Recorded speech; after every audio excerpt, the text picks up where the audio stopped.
pied des montagnes de Kabylie, les oliviers sont des compagnons multicentenaires pour les villageois. Mais cette année, quand Louisa Mansouri est partie ramasser ses olives, la récolte a été maigre, très maigre. La saison de la cueillette, qui s'étale d'habitude sur 2 mois, sera réduite cette année à 2 semaines. Hélas, la récolte de cette année est de loin plus faible que celle de l'année passée.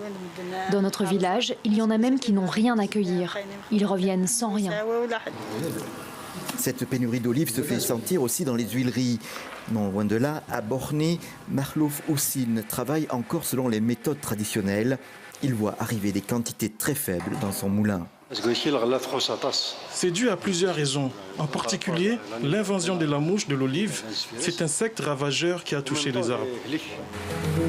Ce manque de matières premières affecte en particulier tous ceux qui ont investi dans un équipement moderne pour faire face à la production abondante de la région.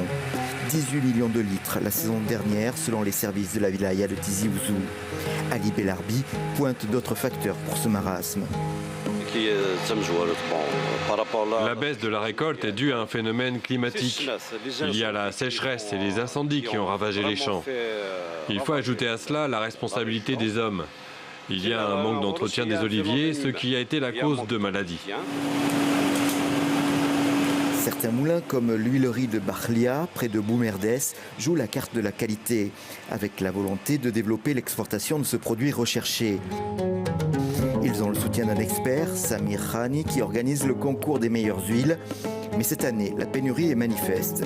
Et comme les Algériens sont de grands consommateurs, ils vont certainement tout acheter.